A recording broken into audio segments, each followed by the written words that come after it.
Shalom, selamat pagi Bapak Ibu yang dikasihi Tuhan Yesus. Selamat bersekutu kembali di dalam Gamaliel Morning Prayer yang pada pagi hari ini kita akan belajar firman Tuhan dari teks Kejadian pasal 6 ayat 1 sampai dengan yang ke-22. Silakan. Kejadian 6, ketika manusia itu mulai bertambah banyak jumlahnya di muka bumi dan bagi mereka lahir anak-anak perempuan, maka anak-anak Allah melihat bahwa anak-anak perempuan manusia itu cantik-cantik. Lalu mereka mengambil istri dari antara perempuan-perempuan itu, siapa saja yang disukai mereka. Berfirmanlah Tuhan, Rohku tidak akan selama-lamanya tinggal di dalam manusia, karena manusia itu adalah daging, tetapi umurnya akan 120 tahun saja. Pada waktu itu orang-orang raksasa ada di bumi, dan juga pada waktu sesudahnya, ketika anak-anak Allah menghampiri anak-anak perempuan manusia, dan perempuan-perempuan itu melahirkan anak bagi mereka. Inilah orang-orang yang gagah perkasa di zaman purbakala, orang-orang yang kenamaan. Ketika dilihat Tuhan bahwa kejahatan manusia besar di bumi, bahwa segala puji penerimaan hatinya selalu membakar kejahatan semata-mata, maka menyesallah Tuhan bahwa ia telah menjadikan manusia di bumi, dan hal itu memilukan hatinya. Berfirmanlah Tuhan, aku akan menghapuskan manusia yang telah kuciptakan itu dari muka bumi, baik manusia maupun hewan dan binatang-binatang melata dan burung-burung di udara, sebab aku menyesal bahwa aku telah menjadikan mereka. Tapi Nuh mendapat kasih karunia di mata Tuhan. Inilah riwayat Nuh. Nuh adalah seorang yang benar dan tidak bercela di antara orang-orang sejamannya, dan Nuh itu hidup bergaul dengan Allah. Nuh memperanakan 3 orang laki-laki, Sem, Ham, dan Yafet. Adapun bumi itu telah rusak di hadapan Allah dan penuh dengan kekerasan. Allah menilik bumi itu dan sungguh rusak benar, sebab semua manusia menjalankan hidup yang rusak di bumi. Berfirmanlah Allah kepada Nuh, Aku telah memutuskan untuk mengakhiri hidup segala makhluk, sebab bumi telah penuh dengan kekerasan oleh mereka. Jadi aku akan memusnahkan mereka bersama-sama dengan bumi. Buatlah bagimu sebuah bahtera dari kayu gofir. Bahtera itu harus kau buat berpetak-petak dan harus kau tutup dengan pakal dari luar dan dari dalam. Beginilah engkau harus membuat bahtera itu. 300 hasta panjangnya, 50 hasta lebarnya, dan 30 hasta tingginya. Buatlah atap pada bahtera itu dan selesaikanlah bahtera itu sampai sehasta dari atas dan pasanglah pintunya pada lambungnya. Buatlah bahtera itu bertingkat, bawah, tengah, dan atas. Sebab sesungguhnya aku akan mendatangkan air bah meliputi bumi untuk memusnahkan segala yang hidup dan bernyawa di kolong langit. Segala yang ada di bumi akan mati binasa. Tetapi dengan engkau, aku akan mengadakan perjanjianku, dan engkau akan masuk ke dalam bahtera itu, engkau bersama-sama dengan anak-anakmu dan istrimu dan istri anak-anakmu. Dan dari segala yang hidup, dari segala makhluk, dari semuanya, haruslah engkau bawa 1 pasang ke dalam bahtera itu, supaya terpelihara hidupnya bersama-sama dengan engkau. Jantan dan betina harus kau bawa. Dari segala jenis burung dan dari segala jenis hewan, dari segala jenis binatang melata di muka bumi, dari semuanya itu harus datang 1 pasang kepadamu, supaya terpelihara hidupnya. Dan engkau bawalah bagimu segala apa yang dapat dimakan. Kumpulkanlah itu padamu untuk menjadi makanan bagimu dan bagi mereka. Lalu Nuh melakukan semuanya itu tepat seperti yang diperintahkan Allah kepadanya. Demikianlah dilakukannya. Ya, puji Tuhan. Di pasal 6 ini kita melihat ada data yang ditunjukkan oleh Alkitab bahwa manusia sudah berkembang biak dengan jumlah yang sangat banyak. Ya, meskipun tidak disebutkan berapa jumlahnya, tetapi Alkitab mencatat bahwa manusia telah berkembang biak dan jumlahnya banyak. Kemudian Alkitab juga menunjukkan kepada kita bahwa pada masa itu terdapat 2 kelompok manusia, yaitu kelompok anak-anak Allah dan anak-anak manusia. Siapa mereka? Ya, kemarin di pasal 4 kita sudah diperkenalkan tentang keturunan Kain yang memiliki daya kreasi yang tinggi. Kita melihat mereka menghasilkan budaya-budaya berupa seni dan berbagai pekerjaan ternak dan mengerjakan pekerjaan-pekerjaan logam. Nah, inilah yang disebut dengan anak-anak manusia. Berbeda dengan di pasal 5 kemarin yang telah kita pelajari, kita juga diperkenalkan dengan keturunan Set. Tentunya mereka orang-orang yang juga memiliki daya kreasi tinggi, tetapi ada perbedaan yang dicatat oleh Alkitab di sini bahwa keturunan Set ini adalah orang-orang yang memiliki relasi dengan Allah. Dikatakan bahwa mereka bergaul dengan Allah.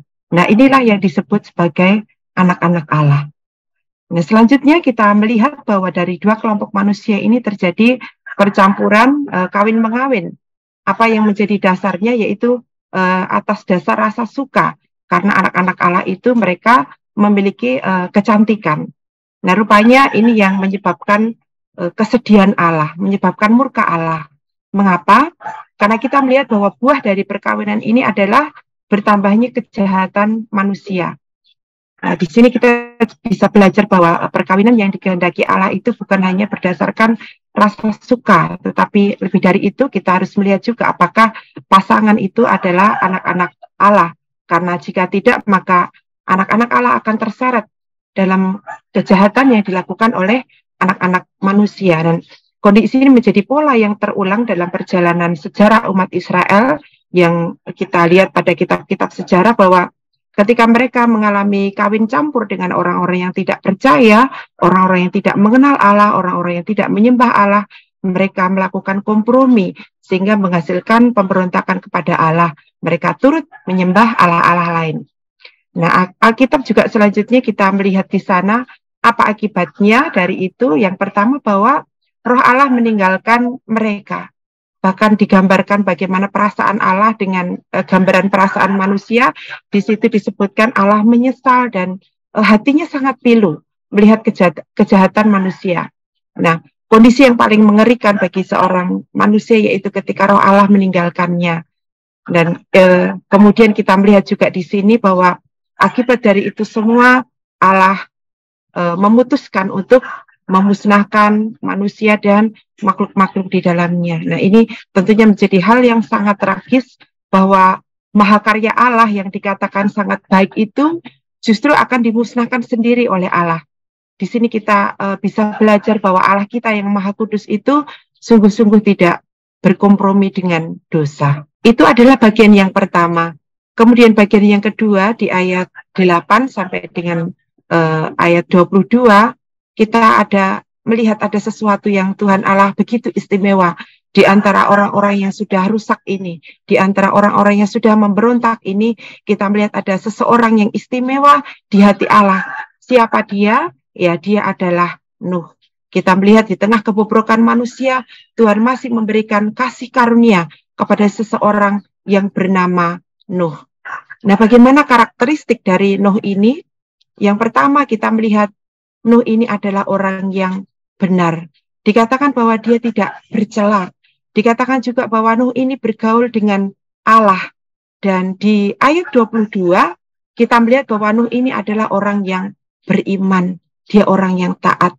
Ketika Nuh ini mendapatkan perintah dari Tuhan untuk membuat bahtera yang sangat besar, ya. Tidak ada disebutkan juga bahwa ada banjir, ada hujan dan sebagainya. Tetapi Tuhan memerintahkan Nuh membuat bahtera yang sangat besar.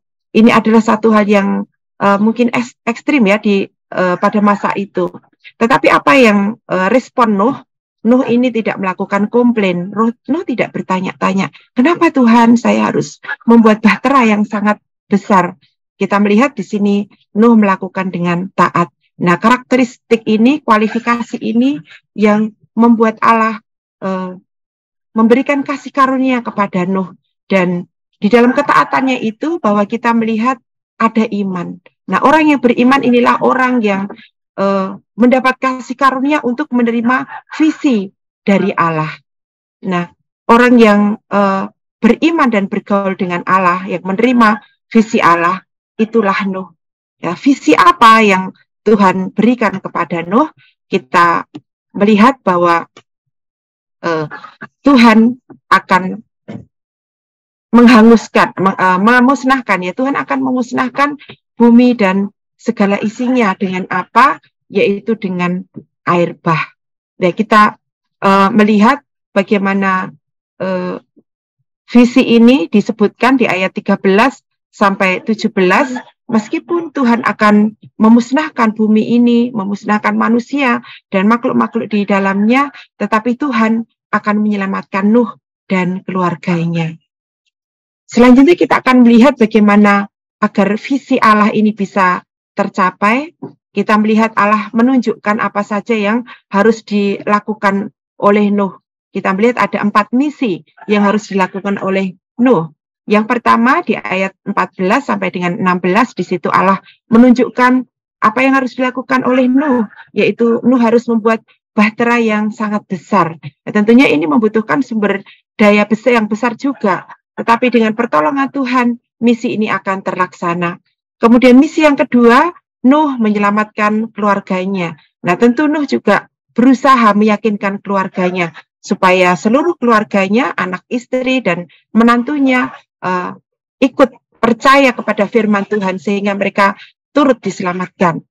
Kemudian misi Nuh yang ketiga, yaitu Nuh juga harus menyelamatkan binatang-binatang, menyelamatkan hewan sepasang-sepasang. Nah, kita melihat di sini Tuhan masih memelihara kelangsungan hidup hewan-hewan dan binatang yang ada pada waktu itu. Nah, selanjutnya Tuhan juga memerintahkan Nuh untuk mempersiapkan bekal makanan untuk Nuh dan keluarganya, bahkan juga untuk binatang-binatang yang akan dimasukkan ke dalam bahtera.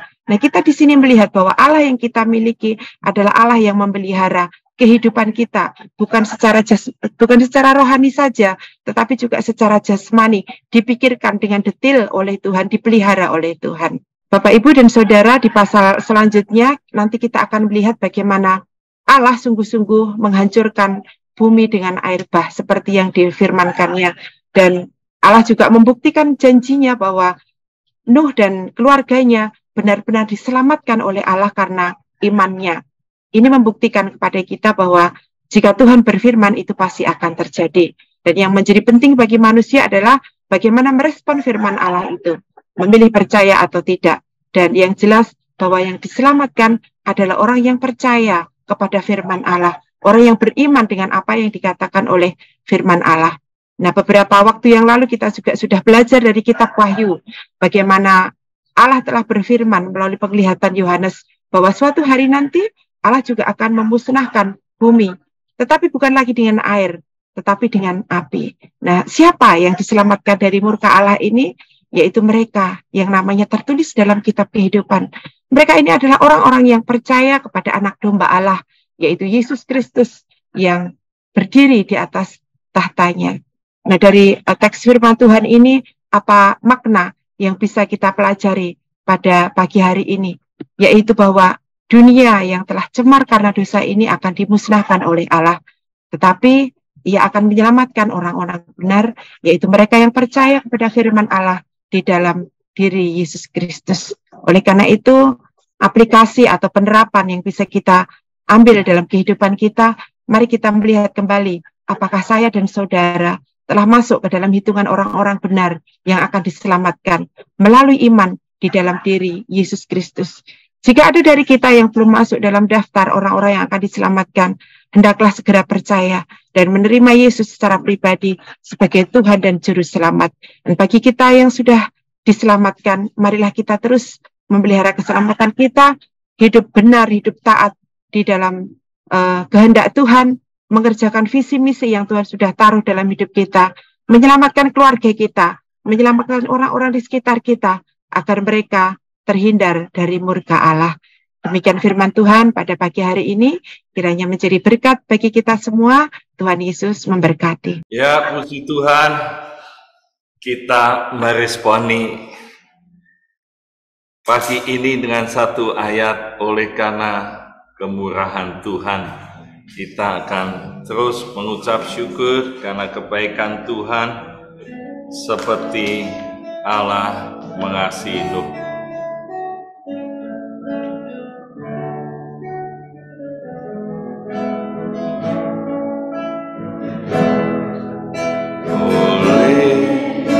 Karena kemurahan Tuhan, ku ada sampai hari ini.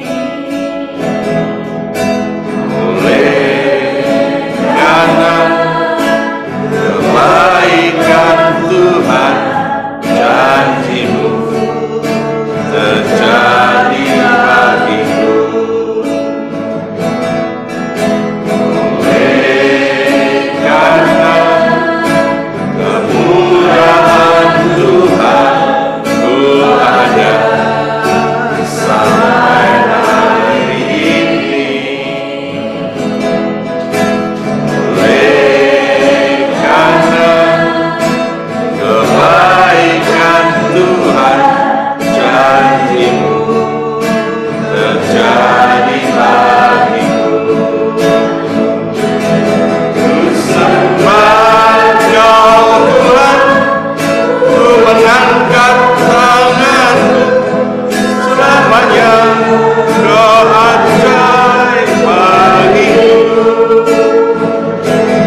kita mau bersyukur bersama-sama.